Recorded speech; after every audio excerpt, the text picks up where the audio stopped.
Had a student come up to me just before we played and said, gosh, she sure was glad that there were people donating to the scholarship fund because she wouldn't have been able to come here otherwise. And I thought that was pretty appropriate because I would like to take a moment and encourage you to consider a donation to the music scholarship program, or the Blue Lake Scholarship Program, not just for music, for the whole thing.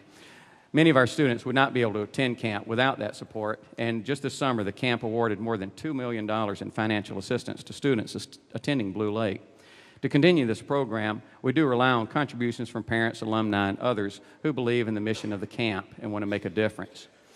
For your convenience, a contribution envelope, I believe, was included with your program today, and these can be left with the Blue Lake representative at the contributions tent where you receive your program today, or you can mail it in at a later date, and of course you can always go to bluelake.org. Our next piece of music is a history lesson. This is the 150th anniversary of the beginning of the American Civil War, the American War between the states. And this is just a masterwork by Claire Grundman of songs from the Civil War era. And the students, as we rehearsed through the last week and a half, I told the stories behind those pieces of music. Here's what would have been happening here. Here's what they would have been thinking there. Everything from kind of sad melancholy, sitting around the campfire songs, to that kind of terrifying drum beat across the hill, and you realized that there was an approaching army.